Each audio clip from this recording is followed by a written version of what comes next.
With breaking news, Fox 5 News starts now.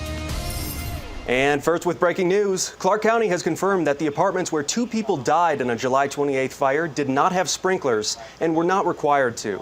Property records show the apartments were built in 1978, so they wouldn't be required to have those sprinklers. 4 people were also injured when flames swept through several units at the apartment complex on Spencer Street near Flamingo. Fire crews say 19 people were also displaced. Joe, back to you.